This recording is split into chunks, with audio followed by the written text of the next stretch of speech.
The pain of being dead. Hurts to be dead. Eating brains. How does that make you feel? It makes the pain go away. That's not fair. I had zombies too. Yes, you did. Yes, you had zombies. But this is zombie redneck torture family, see? They're entirely separate species. It's like the difference between an elephant and an elephant seal. Don't say that. What? That. What? That. The Z word. Don't say it. Why not? Because it's ridiculous. Zombies. The most probably notable movie monster in recent years. Right up there alongside vampires for having the most movies and TV shows and everything made out of them. And this summer was no exception. We got ourselves another zombie movie that recently came out with World War Z. Got a chance to see it over the last week. And in this episode of Random Fandom, I'm going to be giving my review, little synopsis of that movie, the good and the bad with that, and then look at a bunch of the other kind of zombie films, because there's just so many tons of them out there, and kind of breaking down the different types of zombies in the different movies, and the goods, the bads, and just basically delving into the topic of the zombie movie. So, starting off with a look at World War Z, the movie that just recently came out, starring Brad Pitt. It was good and bad. It had its good parts and its bad parts. It wasn't one of the, I wouldn't call it one of the better zombie movies that's been made, but it had its moments. Some of the things that I think it had going for it were that you got in this movie the type of zombies you don't see a ton, and that is the fast-moving zombies. A lot of the times, most zombie movies tend to go back to the George Romero type of zombies, the very slow-moving, shambling zombies. But this one, they were very quick, very fast, all over the place, and I think you got that sense if you watched any of the trailers for the movie. And I've always found those types of zombies to be much more threatening than the Romero-type zombies. Obviously, because they can just swarm. They can get at you very quick. I'm not the fastest runner myself, so if this type of zombie were to ever actually be in a real-life zombie apocalypse, I'd be screwed. Well, aside from the old adage, you don't have to outrun the zombies, you just have to outrun the guy next to you. But I find the zombies that are fast much more of a threat than the slow movers that you can really easily avoid. So I like that it had the fast-moving zombies, and we had fast zombies in this one that were really unlike any other kind of fast zombies. And the filmmakers said that they drew their inspiration from watching how ants attack prey and stuff like that. They just swarm over stuff. So in this one, you got zombies that really were swarms, and they were building bridges out of their own bodies and towers out of their own bodies and stuff. So it was really interesting to see how they laid that out with the CGI. Another thing that is almost unheard of in zombie movies that this one had was that they actually used the Z word, the zombie word. They refer to them as zombies. And I've always wondered why they never do that in any other zombie movies. It's like, are we to believe that the world that zombie movies are set in have no zombie movies of their own? You know, if you're watching, say, the remake of Dawn of the Dead, the one with Sarah Polley and Ving Rhames where they're all in the mall, are we to believe that in that world, which is supposed to be essentially our world, exactly like our world, they've never had a Night of the Living Dead? They never had any zombie movies come out?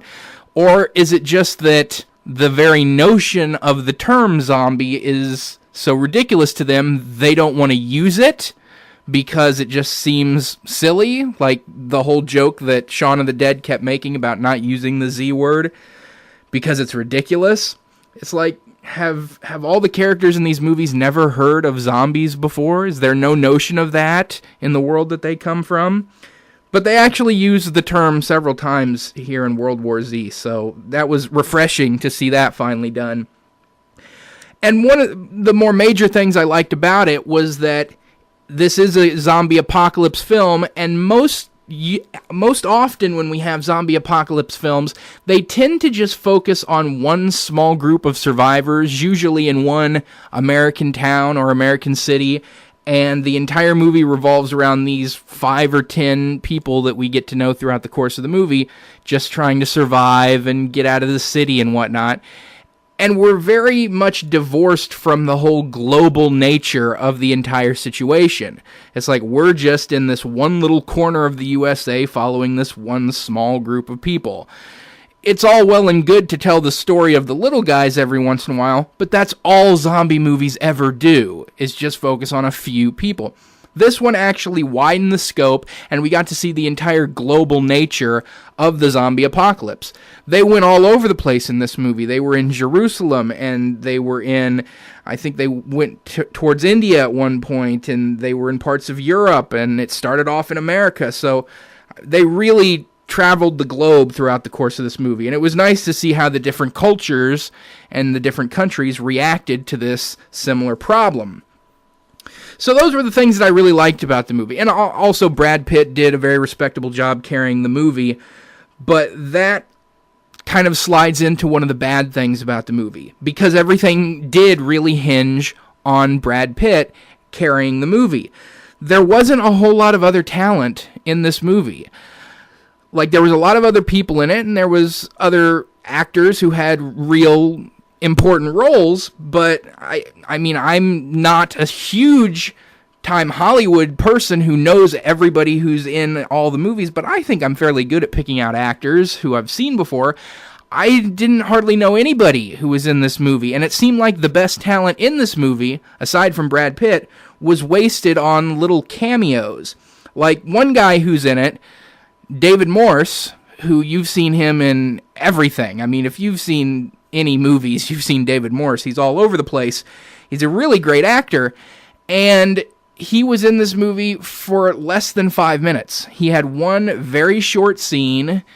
It really didn't amount to much. He didn't offer any real information that was of any great help, or at least nothing that they couldn't have gotten from a phone call or something from somebody. He didn't really need to be in there, and it seemed like a great character actor really wasted on a nothing role.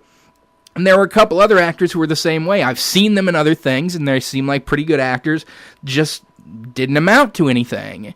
And then there were certain other actors who they don't necessarily have to be American actors to be good, but, you know, some of them that have never even really been in an American film before were much more vital to the plot of this particular movie.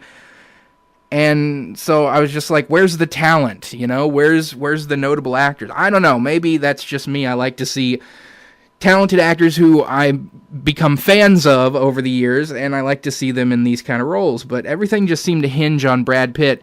And while he did an okay job, I felt it could have used more characters to become invested in.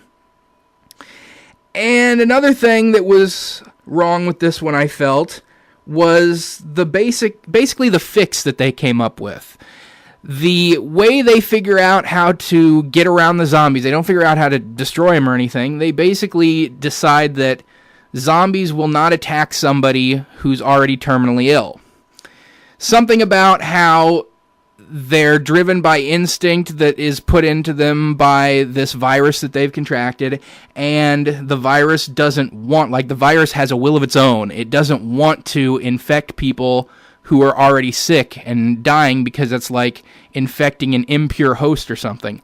Well, for starters, that seems silly to me because the virus first and foremost kills them. It turns them into a zombie. So why does it matter if it's infecting somebody who's got, like, stage 4 liver cancer? It's going to shut down their liver anyway. It doesn't matter if the person that they're infecting is healthy or not. It shouldn't need a healthy host. It should be able to work in any host. So long as the person is alive, it should want to infect them and turn them into a zombie. But then what was even worse, beyond the fact that the zombies wouldn't infect anybody who was already sick, was that they figure out that, okay, we'll just give everybody who's healthy a terminal illness, and then everybody will be left alone by the zombies. They won't even attack anybody. So that's what they essentially do. Brad Pitt injects himself with this terminal illness. He doesn't even say which one it is. but one that's curable. Like, it can be cured later on, but for now, it's going to make him invisible to the zombies. They won't even notice he's there. And it works. They just run right past him. And so they end up dropping vials of apparently deadly bacteria and deadly illnesses to everybody on Earth. And everybody just starts shooting up with terminal illnesses and just walking right past the zombies. Like, that's all well and good, but now you've got terminal illnesses. And another thing, how do the zombies know that somebody has a terminal illness if it has no outward symptoms? If you can't look at them and tell right off the bat that they're sick and dying, because there are many terminal illnesses that don't have any outward symptoms. How do the zombies know to run right past them? It's not like they stop and sniff them over and really, really inspect them to see if they're a good candidate or not. They just end up running right past them at full speed. And it's like, wow, apparently in the 12 seconds that it takes to turn into a zombie, because they time it out too, it actually, as soon as you're bit, 12 seconds later you turn. In the 12 seconds it takes to turn into a zombie, apparently you gain a sixth sense to detect terminal illness in people, and that allows you to just run right past them towards the healthy people. So that all, it was all just a little contrived to me. And I know the response to that would be, well, it's just a zombie movie. You're taking it too seriously. Don't think about it so much. Just shut your brain off and enjoy it. To me, that kind of excuse is always just a way of excusing lazy writing. You know, if you're going to take the time to write out an actual plot, why wouldn't you take the time to make it a consistent plot? A plot that makes sense. A plot that doesn't have holes with it, you know? If you're anything worth doing is worth doing right. So if you're going to write a zombie movie, why not write one where the rules of the zombies make sense? I just don't like it when everybody keeps falling back on, well, don't take it too seriously. It's just a stupid zombie movie. It's just a silly flick. Shut your brain off and enjoy it. I don't want to shut my brain off. I want stories that are engaging because they're consistent and they make sense. So, that was my problem that I had with the actual plot of the movie. So it had, like I said, it had its good parts and its bad parts. The action scenes were very high octane and very energetic, and the settings that they went to were very beautiful. Obviously, they didn't just keep it in a sound studio in Hollywood, you know. They actually went out and shot on some locations, and there was a large global scope to the whole thing. It was a very well shot movie. Just had its problems as far as I was concerned. So I'll put this somewhere in like the 2.5 out of 5 stars or 2 out of 4 stars. You know, give it a half good, half bad rating. Worth a viewing, but, you know, if I had to do over again, I might wait till it came out on video. But it's just one in the multitude of tons and tons of zombie movies we've had over the years, and you know, a lot of them don't even necessarily come out on the big screen. I can't remember the last big screen zombie movie. Is it all the way back to the Dawn of the Dead remake in the mall with Ving Rhames? Surely that wasn't the last big screen nationally released zombie movie, was it? Oh, there was the romance one, Warm Bodies. That was a good one. It was a comedy, though. I'm thinking more traditional horror zombie movies. And I really can't come up with too much. There's not a lot of big screen ones, but there are tons and tons of direct-to-video zombie movies. If you still have a video store somewhere where you live and they haven't been run out of business by digital, just go and like every 2 weeks, 2 or 3 new zombie movies, direct-to-video zombie movies are coming out. And I've spent many hour of my life watching as many of them as I could, and there have been good ones, and there have been bad ones. But they all seem to have a few different types of zombies that they work toward. They pick one type of zombie, and they stick with that type. And they're very, very different. I mean, you've got the classic Romero zombies, and those are the ones that are completely brainless. They have no thoughts of their own. They're very slow-moving. You know, you can kind of just walk right around them. There was the scene in I remember especially the scene in the Tom Savini remake of Night of the Living Dead, where the heroine is leaving the house trying to get out of the entire situation that she finds herself in, trapped in the house surrounded by zombies. And she literally just walks out the front door and just walks around the zombies, walks in between them. She gets within 2 feet of some of the zombies, and they're so slow they literally can't do anything to her. Those don't seem like a huge threat other than the fact that they have numbers. They're in vast numbers, and the instinct is to hide yourself in a house, put a barrier between you and these massive hordes of zombies. But they're slow, they're stupid, they can be outrun, outsmarted, and as long as you keep them at a distance, you should be okay. And it's relatively easy to keep them at a distance. But those are the classic zombie types, and they're the ones you most often see. And you get good movies out of that and bad movies out of that type of zombies. Obviously, the good ones are the Romero ones. He's the guy who really made zombie movies what they are today. And that's also the type that you see in the Walking Dead series, one of my favorite TV shows. Love that series. Those are a bit more dangerous because they are a bit quicker movement, and the fact that there are just so many of them at this point, that they are legion, they are the horde, and it's very difficult to get away from them in that respect. But you also get some bad zombie movies out of that type of zombies. I remember a direct-to-video one that also starred Ving Rhames. Ving Rhames seems to be all about the zombie movies lately. He's been in like 3 or 4 direct-to-video ones. And it was the Day of the Dead remake. I think it had Mina Savari in it as well. And the thing I didn't like, there was a vegetarian zombie in that one, I mean, how are you going to have... The guy was a vegetarian before he became a zombie, and then he stuck with being a vegetarian after he became a zombie. And that's when I would facepalm myself, and I'm just like, this joke has run its course. I mean, we've done so many zombie movies now, we've come back around to vegetarian zombies. We've had every type of zombie in the world, so now we're going to have vegetarian ones. And I just laughed a little bit, but ultimately didn't really want to watch it too much. So you've got good ones and bad ones from that. The type of zombie that I find the most frightening myself, from a personal standpoint, are the types of zombies that you find in the Return of the Living Dead series. And if you're not big into zombie movies, you might think that Night of the Living Dead and Return of the Living Dead is the same thing. Totally different. Totally different types of zombies. The zombies in Return of the Living Dead are the last things you would ever want to go up against. Because they're fast. They're faster than regular people usually because they don't ever get tired or anything. They're smart. They have their entire human intelligence intact.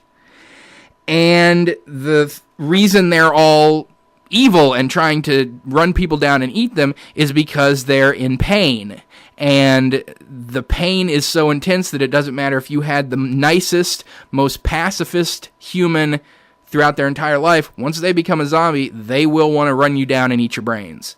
And that's what these type of zombies are. They're specifically after brains. The Romero zombies just wanted to eat flesh. And anything, I mean, they'd rip the organs out of humans and be chewing on like a liver or a spleen or something. But the Return of the Living Dead zombies, they were only specifically after brains. And that, I mean, they were completely unkillable. The Romero zombies, you shoot them in the head, anything that destroys the brain, they're done. The Return of the Living Dead zombies, nothing will kill them. Shoot them in the brain, you might have made them a little stupider, but they're still going.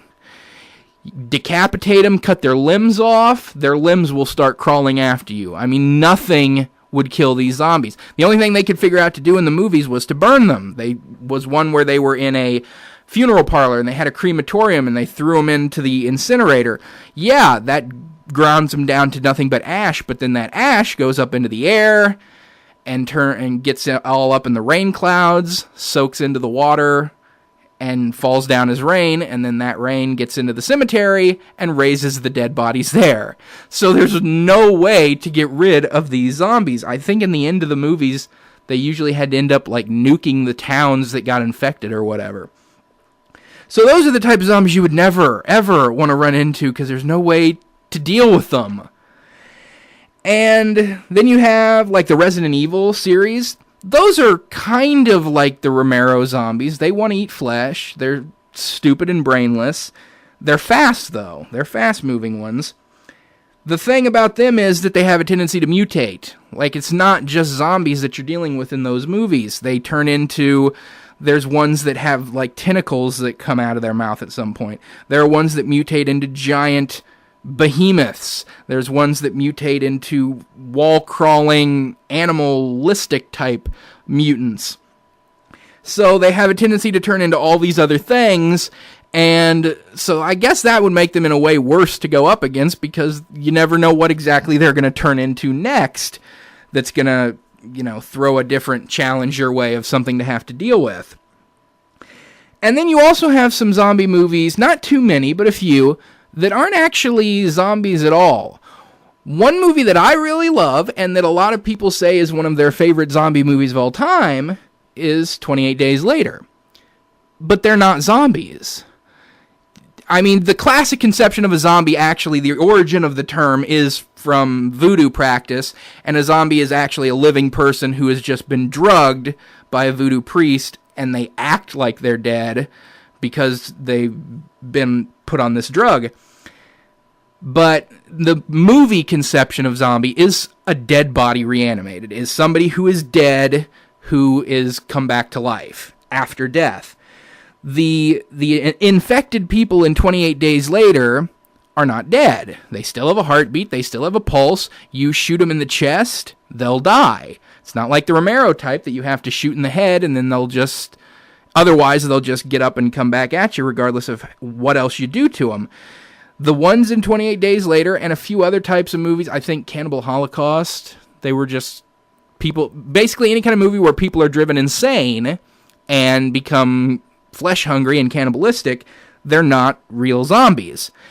And I guess they still work in terms of calling them zombie movies. There's nothing really wrong with calling them zombie movies. They still share that same feel of, okay, this person is infected, they're crazy, they're mindless, all they want to do is hurt me, I have to get away or else I'll get infected too. So it's the same exact kind of feel. There's no real harm in calling 28 Days Later a zombie movie. It's just, if you want to get technical, it's not exactly the same thing. And those types of zombies, those infected, much easier to deal with because anything that would kill a normal human would kill them.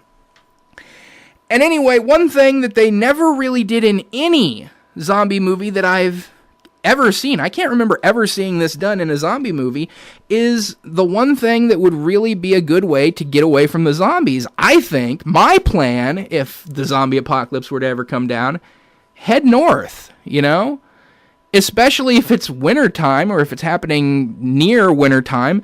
Just go north. Canada, Alaska. The further north you get, the colder it gets. Once you drop below 30 degrees Fahrenheit, they're done. They freeze solid. And I can't imagine that the zombie horde would be too much of a problem if you went up to Alaska during any time of the year when there's snow on the ground. So, and I think actually I read an article that was the original ending to World War Z. That's what they figured out, that they should just go north where it's cold enough that the zombies become frozen and inactive. And then they rewrote it kind of at the last minute to do the whole terminal illness makes you invisible to zombies ending. I think they should have stuck with the cold ending myself. That would have been much more realistic. I mean, I know it's silly putting realism into a movie about the reanimated dead, but still, that seems like a more viable solution to the situation. Go north, where it's cold, zombies freeze, you don't have a problem anymore. But anyway, so that's my recap of World War Z. Like I say, if you're into zombie movies, you might find it enjoyable. If zombie movies aren't really your thing, probably you should skip it then, because it's certainly not one of the best of the pack when taking all zombie movies collectively. So, that's my little zombie retrospective. Thank you, everybody, for listening. Let me know what you think some of your favorite zombie movies are, and maybe what some of your least favorite zombie movies are. And I'll catch you guys next time around, next edition of Random Fandom.